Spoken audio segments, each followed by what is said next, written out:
Alright guys, sa mapagpalang araw sa inyong lahat, meron tayong reaction. Reso sa ICC Prod, paghanap lang ng umano ng gulo. Timing ng hakbang, kinwestiyon ng senador.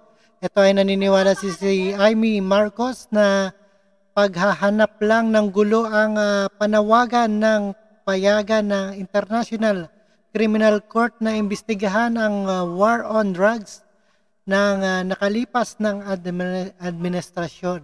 Si Senator De La Rosa sinabi namang masama ang kanyang loob sa naging hakbang ng kapwa mambabatas na si Senator Riza Hontiveros at kinwestiyon ang timing sa paghain ng resolusyon ukol sa issue. At panoorin po natin ang buong detalye. And no other further ado, let's watch.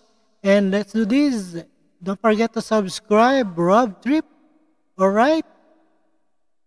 Let's go. Alright? Masama ang loob ko. Masama ang loob ni Senator Ronald Bato de la Rosa sa ginawang paghahain ng resolusyon ni Senate Deputy Minority Leader Riza Hontiveros na humihimok sa Executive Department na makipagtulungan at asistehan ang International Criminal Court o ICC sa investigasyon sa war on drugs ng Duterte administration. Naging hepe ng pambansang pulisya sa Senator de la Rosa na nanguna sa oplang tukhang ni dating Pangulong Rodrigo Duterte at una na rin tinawag ang kanyang sarili na number 2 accused sa investigasyon ng ICC. Yung timing ba naman, kung kailan mayroong gusot between the Dutertes and the Speaker of the House, saka pa naglabasan yung mga resolution na yan, kung talagang sincero sila sa kanilang gusto, no, na papasukin ang ICC. Why did it take 1.5 years bago nila ma-realize na, uy, kailangan pala talaga nating papasukin ang ICC? Ngunit nanindigan sa Senator Hontiveros na walang kinalaman sa politika ang paghahain niya ng resolusyon. Punto ng senadora, ang pagkalas ng Pilipinas sa ICC ay hindi nangangahulugang wala ng obligasyon ng bansa na magkapagtulungan sa International Tribunal. Hindi timing sa House, hindi timing sa away ng kung sino-sino, pero 7 taon nang humihingi ng hustisya ang mga pamilya ng EJ case. Nang matanong kung kakausapin niya ang kapwa senador kaugnay ng resolusyon, sagot ni Senator De La Rosa, No. Yan mo siya, no. Hindi ako plastic na tao. Yung smell ka, parang ngiting kabayo. Yung pala, sasaksakin mo pala sa likod yung nginingitian mo. Hindi ako ganun klaseng tao. Pangka ako.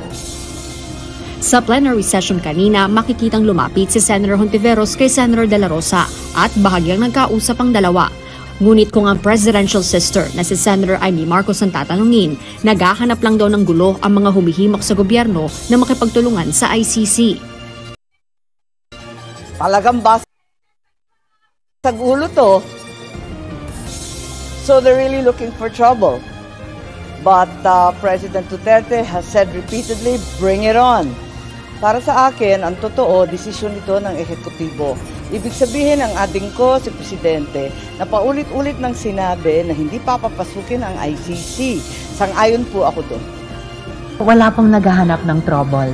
Ang pinakamalaking trouble sa lahat ay yung trouble na ibinagsak sa ulo at buhay ng mga balo at ulila ng extrajudicial killings ng war on drugs. Handa raw sa Senator Marcos na dinggin ang resolusyon sakaling mapunta ito sa kanyang pinamumunuang Senate Committee on Foreign Relations. Umaasa naman si Senator Hontiveros na magkakaroon ng patas na pagdinig ng resolusyon kahit pa kaalyado ni dating Pangulong Rodrigo Duterte ang ilan sa kanyang mga kasamahang senador. Nasa pinuno na rin anya ng didinig na komite kung iimbitahan ang dating punong ehekutibo. Sa proseso naman, naniniwala si Senator De La Rosa na dapat munang dumaan sa kanila at sang-ayunan ng mayorya ng Senado kung babalik ang Pilipinas bilang miyembro ng ICC. Pero taliwas ito sa pananaw ni dating Senate President Franklin Drilon na naniniwalang hindi na kailangan ng pagsang-ayon ng Senado kung magdedesisyon si Pangulong Ferdinand Marcos Jr. na bumalik ang Pilipinas bilang ICC member.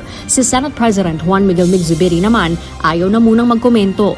Anya, wala sa mga senador kundi na kay Pangulong Marcos Jr. ang desisyon kung babalik ang bansa o hindi bilang miyembro ng ICC.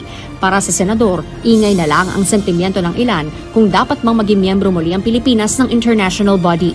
Hihintayin na lamang anya ng Senate leader ang desisyon ng punong ehekutibo sa ICC issue. Jorge Delgado, UNTV News and Rescue. Alright, napakinggan nyo guys. Ito ang ating si Senator Ronald Bato de la Rosa. Sinabi namang masama ang kanyang loob sa naging hakbang ng kapwa niya mamabatas na si Risa Hontiveros. At maraming salamat sa inyong lahat and peace out. Alright, thank you guys.